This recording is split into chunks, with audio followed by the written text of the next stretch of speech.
fait d'or battu, son pied, sa tige, ses calices, ses pommes et ses fleurs seront d'une même pièce. Voilà, donc je disais que ici, c'est Dieu qui s'adresse à Moïse sur la montagne. Et il faudrait que Moïse, en descendant de la montagne, qu'il puisse aussi pouvoir faire ce chandelier-là. Verset 37, papa, s'il vous plaît. Verset 37. Oui, Tu feras 7 lampes oui, qui seront placées dessus, oui. de manière à éclairer en face. Voilà, donc, c'est-à-dire que si Dieu avait voulu que Moïse puisse faire ce chandelier, c'était pour qu'il y ait de la lumière dans la maison de Dieu. En d'autres termes, le souci de Dieu était que quand quelqu'un rentrait dans la maison de Dieu, dans l'église, qu'il puisse trouver de la lumière.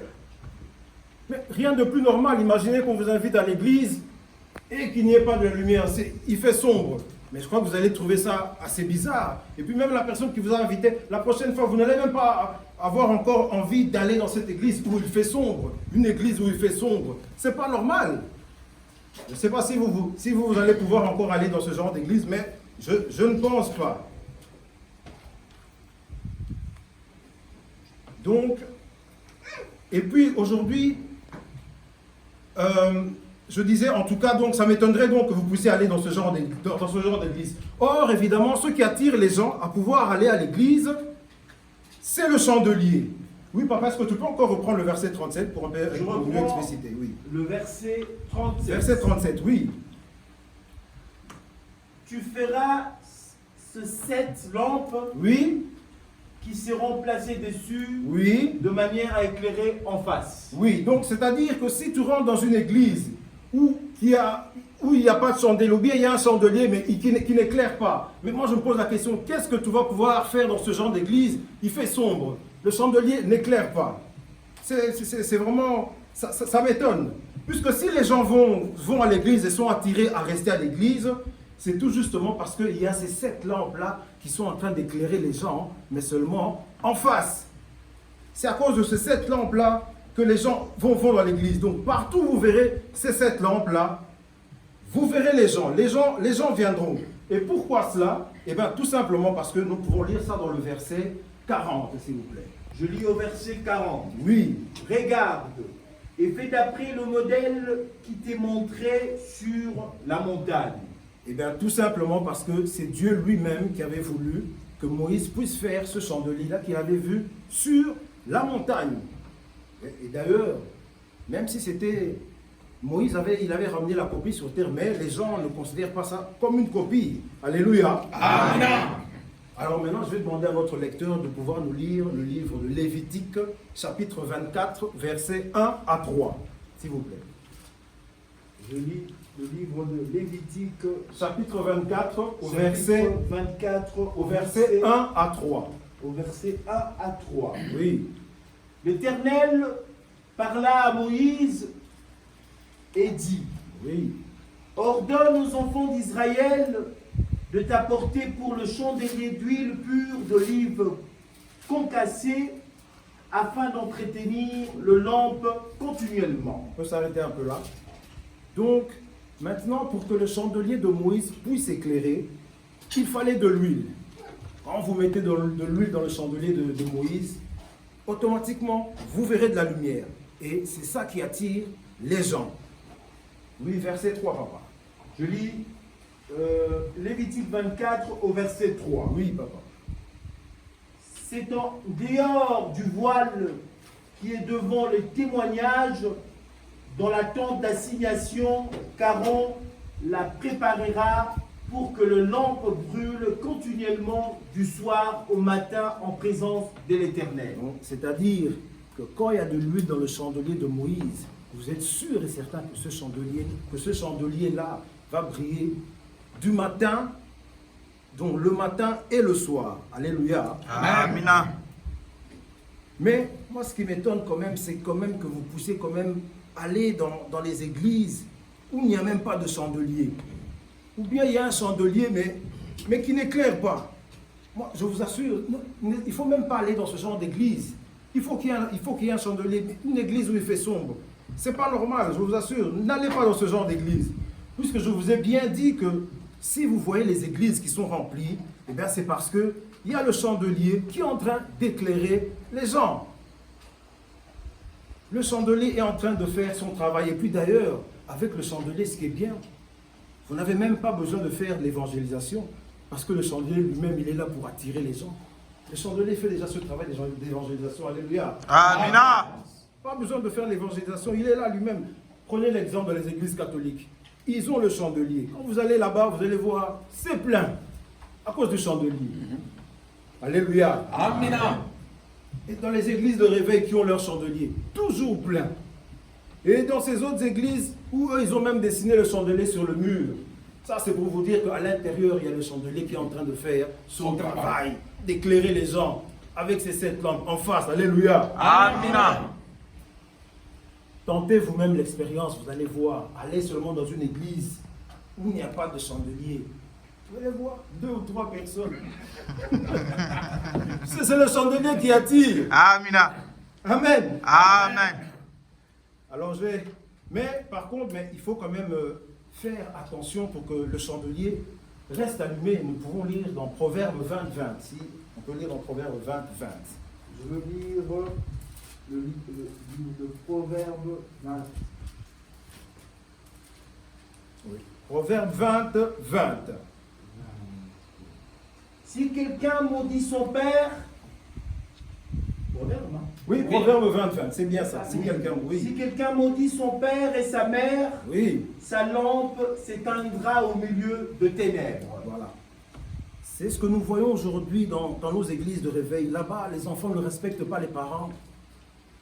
Là-bas, les enfants ne respectent pas les parents. Et si tu ne respectes pas tes parents, eh bien, comme conséquence, la lampe s'éteint. Vous n'avez qu'à voir le nombre élevé de ces églises de réveil. Eh bien, ce nombre élevé-là d'églises de réveil, ça signifie tout simplement la malédiction, parce qu'ils ont maudit leurs parents. Alléluia. Amina. Ils ont maudit leurs parents. Oui, papa, reprends le verset, s'il vous plaît, Proverbe 20, 20. Je lis le livre de Proverbe, 20, 20. chapitre 20, au verset 20. Oui. C'est le même livre. Proverbe 20, 20.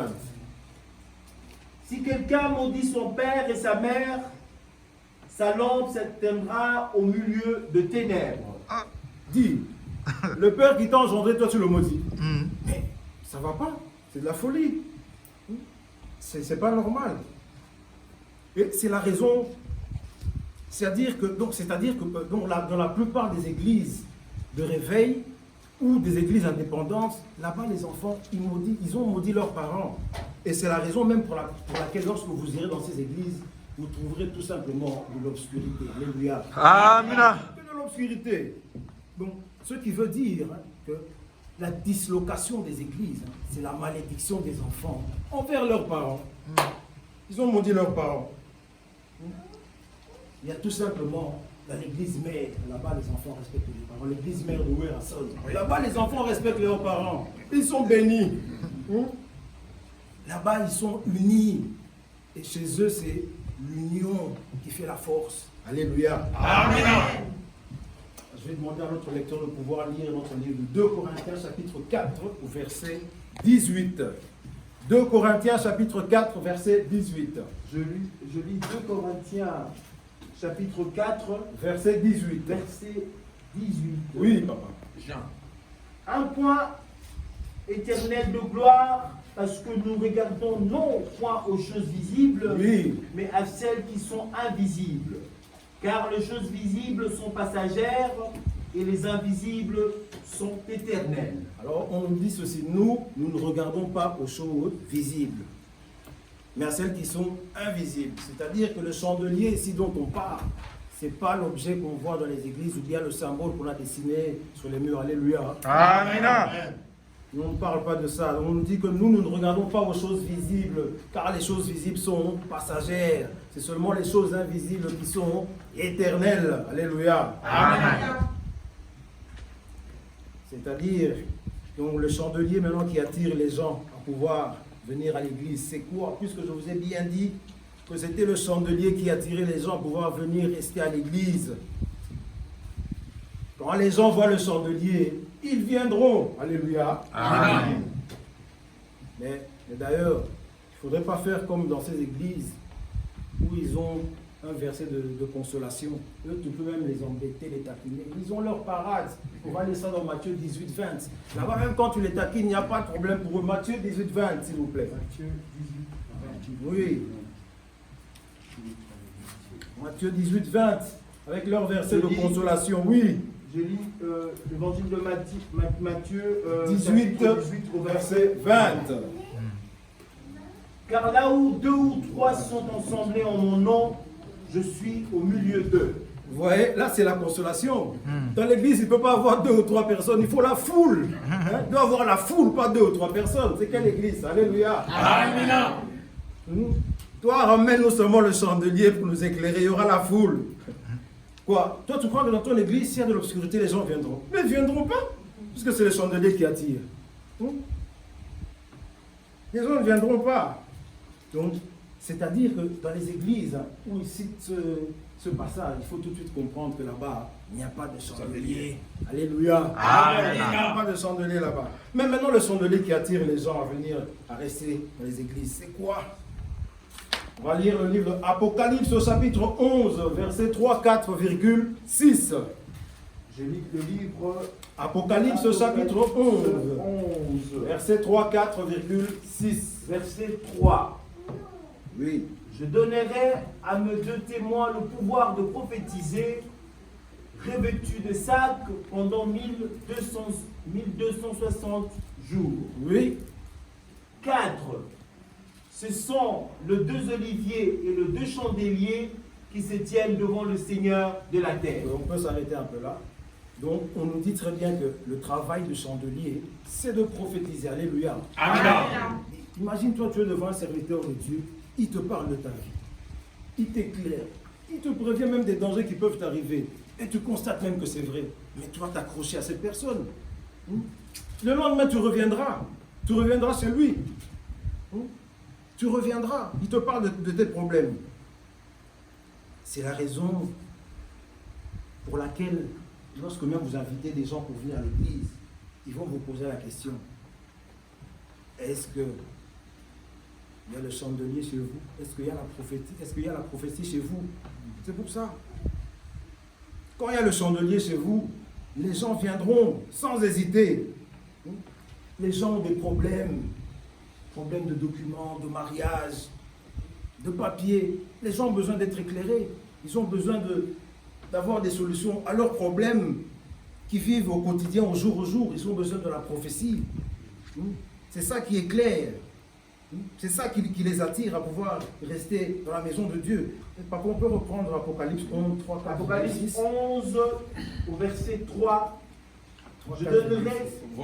Je donnerai à mes 2 témoins le pouvoir de prophétiser, revêtus de sacs pendant 1260 jours. Oui. Ce sont les 2 oliviers et le 2 chandeliers qui se tiennent devant le Seigneur de la terre. 6, oui.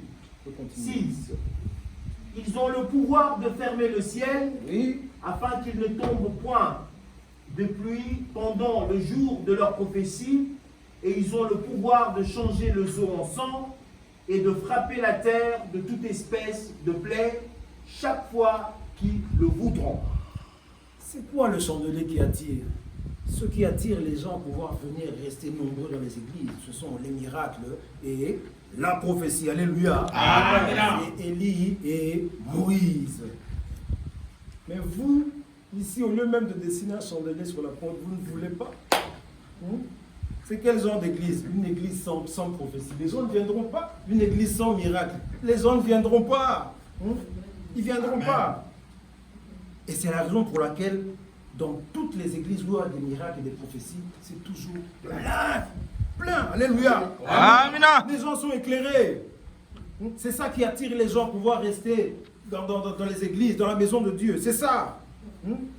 Mais ici, chez vous, vous avez mis un globe terrestre à la porte. Quelle erreur. C'est pas sérieux. Hein? Non. Qui viendra avec un globe terrestre comme ça? Mais ça fait peur aux gens. Quelqu'un qui a fait comme ça, vous-même, comme ça. Je vous fuis. Bon, ça va, c'est pas grave.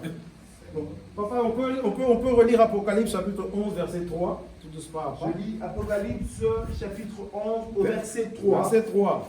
Je donnerai à mes deux témoins le pouvoir de prophétiser, revêtus des sacs, pendant 1260 jours. Oui, donc le chandelier, son travail, c'est de prophétiser.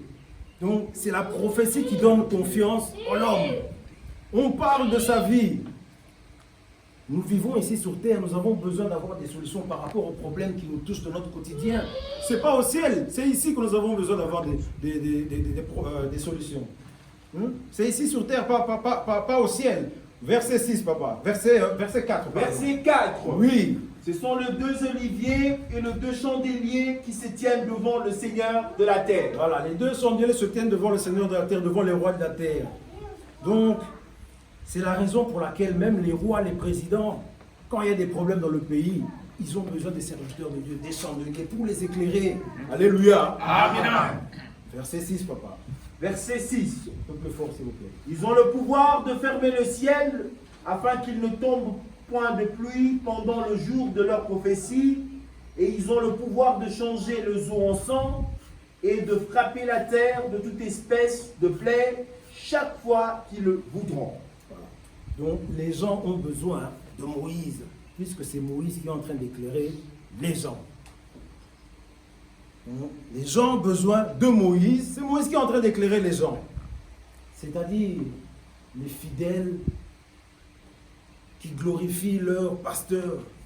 Leur pasteur était sorcier, Dieu lui est apparu la nuit en songe, en rêve, et il est devenu enfant de Dieu. Leur pasteur était marié avec sa femme depuis qu'ils sont très jeunes, et jusqu'aujourd'hui ils sont toujours ensemble, ils sont vieux, ils sont toujours ensemble. Ou bien leur pasteur qui ne boit pas, qui ne fume pas. Ça, c'est les fidèles qui glorifient leurs apôtres comme ça. Vous voyez, en voyant Moïse, hein, les gens sont éclairés en face. C'est ça qui attire les gens. Et puis, quand vous voyez un serviteur de Dieu en prêchant, il prêche avec douceur. Il appelle les fidèles avec douceur. Ma soeur, mon frère, papa Lolo. Ça attire les gens. Les gens aiment bien ça. C'est ça qui les attire. Et les chandeliers, ils sont très intelligents. Ils ont compris que même l'hypocrisie attirait les gens à venir à Dieu. Ils ont compris. Alléluia. Amen. Mais ici, quand tu viens pour la première fois même ici, au lieu qu'on te donne la lumière, on brûle le feu. Sorcier, moquis. Alléluia. Amen. Les gens vont fuir. Les gens vont fuir ici. Mais là-bas, les fidèles, malgré qu'ils sont sorciers, ils sont bien traités. Ils sont bien traités. Et même, vous allez même voir là-bas quand il y a des collectes, mais vous allez voir 300, 400, 500, 600 euros. Là-bas, les pasteurs sont bien, ils sont bien traités. Alléluia. Amen. C'est-à-dire que le travail de chandelier, c'est d'éclairer en face. On voit beaucoup plus le comportement du serviteur de Dieu, sa façon de parler, même sa façon de marcher. Alléluia. Amen. Alors je vais demander à notre lecteur de pouvoir nous lire Jacques chapitre 5 au verset 17. Jacques chapitre 5 au verset 17. Si on peut bien nous lire ça. Jacques chapitre 5 au verset 17. Jacques chapitre 5 au Verset 17. 17. Oui. Jacques chapitre 5 au verset 17. Oui. Élie était un homme de la même nature que nous. Attends un peu là. Vous voyez, là, les serviteurs de Dieu ils vont vous dire, vous voyez, Élie était un homme comme moi. Élie était un chandelier comme moi. Élie prophétisait comme moi. Oh, Moïse était un homme comme moi. Moïse était un chandelier comme moi. Moïse faisait des miracles comme moi. Vous voyez? Donc, c'est ça qui attire les gens, les miracles et les prophéties. Quand les gens voient ça, les gens viendront, puisque c'est la prophétie qui est en train de nous éclairer. En fait, c'est ça, les 7 lampes-là qui éclairent les gens en face. La prophétie et les miracles. Alléluia. Amen. Papa, tu peux reprendre la lecture. Jacques chapitre 5, verset 17. Jacques chapitre 5 au verset 17. Élie était un homme de la même nature que nous. Oui. Il pria avec instance pour qu'il ne plût point, et il ne tomba point de pluie. sur la terre pendant 306 mois. C'est-à-dire que là où il y a le chandelier, hein, donc le serviteur de Dieu, vous allez le voir prier, prophétiser, faire beaucoup de miracles. Et l'église sera remplie. C'est ça qui attire les gens à pouvoir venir et rester dans les églises. Mais vous voulez seulement votre verset de consolation, où là où 2 ou 3 sont assemblés en mon nom, Je suis au je milieu suis au d'eux. milieu d'eux. C'est votre problème. Alléluia. Amen. Je vais demander à notre lecteur de nous lire Exode chapitre 7, verset 17. Je lis Exode chapitre 7 Au verset 17. au verset 17. Oui, Ainsi parle l'Éternel. oui, À ceci, tu connaîtras que je suis l'Éternel. oui. Je vais frapper le zoo du fleuve avec la verge qui est dans ma main et elles seront changées en sang. Avec la verge. Vous voyez, il y a même des signes qui prouvent pour reconnaître un serviteur de Dieu. Alléluia. Amen. Même les chefs coutumiers, pour le reconnaître dans la foule, tu vas voir que c'est celui qui a une verge à la main. Et par là, tu vas comprendre que c'est lui le chef coutumier. Avec sa verge à la main. Moïse aussi avait sa verge à la main. C'est ça qui montrait qu'il était serviteur de Dieu. Et c'est la verge de Moïse qui faisait des miracles. Alléluia. Amen. Quand tu vois un serviteur de Dieu et qu'à la main qui n'a pas de verge, excusez-moi, il faut tout de suite comprendre qu'il n'y aura pas de miracle. Il ne va même pas dans son église, parce qu'il n'y aura pas de miracle. Alléluia. Amen.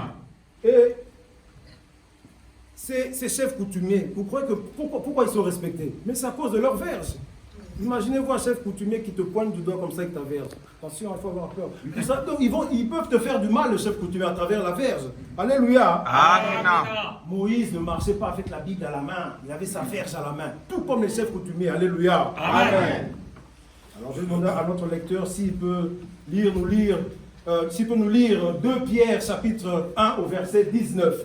2 Pierre chapitre 1 verset 19. 2 Pierre, Chapitre 1 au verset 19. 2 Pierre chapitre 1 Au verset 19. Oui. Je lis 2 Pierre chapitre 1 au verset 19. Oui. Et nous tenons pour d'autant plus certaine la parole prophétique Oui. à laquelle vous faites bien de prêter attention, comme à une lampe qui brille dans un lieu obscur, jusqu'à ce que le jour vienne à apparaître, que l'étoile du matin s'élève dans vos cœurs. C'est tout. Ok. Alors on nous dit très bien que la parole prophétique, que nous devons faire attention à la parole prophétique, puisque c'est cette parole qui est en train de nous éclairer dans les ténèbres. C'est la raison même pour laquelle que les gens viennent très nombreux dans les églises, parce que les gens sont dans les ténèbres. Alléluia. Amen. Les gens sont dans les ténèbres. Tu ne vas pas rester dans ta maison, dans tes ténèbres là-bas. Non, tu dois venir à l'église si tu veux trouver des solutions à tes problèmes. C'est à l'église que tu vas trouver des solutions à tes problèmes. Tu ne vas pas rester à la maison dans tes ténèbres. Je vous dis, n'allez pas dans les églises où il n'y a pas de prophétie. Il ne faut pas y aller. C'est la prophétie qui nous éclaire. Papa, tu peux reprendre la lecture, s'il te plaît. Je reprends 2 Pierre chapitre 1 au verset 19. Oui, papa. Et nous tenons pour d'autant plus certaine la parole prophétique à laquelle vous faites bien de prêter attention, Oui. comme à une lampe qui brille dans un lieu obscur, jusqu'à ce que le jour vienne paraître, que l'étoile du matin s'élève dans vos cœurs. Donc, c'est-à-dire que c'est le chandelier qui est en train de nous éclairer, nous qui sommes dans les ténèbres, dans l'obscurité. Nous avons besoin du chandelier pour qu'il nous éclaire. Nous acceptons que nous sommes dans les ténèbres. Alléluia. Amen. L'obscurité. Alléluia. Amen. Alors, pour terminer, nous allons lire maintenant le livre de Matthieu au chapitre 5, 15 à 16. Matthieu chapitre 5, versets 15 à 16. Je lis Matthieu chapitre 15. Oui. 15, Matthieu chapitre 16, 15 à 16. 7. Matthieu chapitre 5, verset 15 à 16. Matthieu chapitre 5, verset 15 à 16. 15 à 16. Oui, Et on n'allume pas une lampe pour la mettre sous le boisseau, mais on la met sur le chandelier Oui. et elle éclaire tous ceux qui sont dans la maison. oui, Que votre lumière luise ainsi devant les hommes, Oui. afin qu'ils voient vos bonnes œuvres et qu'ils glorifient votre Père qui est dans le ciel. donc, puisque nous sommes dans les ténèbres, nous avons besoin de chandeliers. Nous avons besoin de ces 7 lampes-là pour nous éclairer. C'est-à-dire que le chandelier a une très très grande importance. Le chandelier a une très très grande importance puisque nous sommes dans les ténèbres et ce qui va nous éclairer, c'est le chandelier afin que Dieu soit glorifié. Et c'est même la raison pour laquelle que les églises sont remplies, parce que les gens sont dans les ténèbres. Donc, c'est-à-dire que quand on allume la lampe, on doit la mettre en haut pour que tout le monde puisse voir. C'est-à-dire quoi? Tu ne vas pas faire la prophétie, vous êtes seulement à 2, tu parles à la personne à voix basse, tu lui dis non, tu auras une voiture et tout consort. Non, non, non, pas comme ça. Pas à 2. La lampe doit éclairer, il faut que ça soit devant tout le monde, à voix haute. Il faut que la prophétie soit dite à voix haute devant tout le monde pour que tout le monde soit éclairé. Ça doit se faire comme ça. Alléluia. Amen. Voilà. Que ça reste ainsi au nom de notre Seigneur Jésus-Christ. Amen. Amen.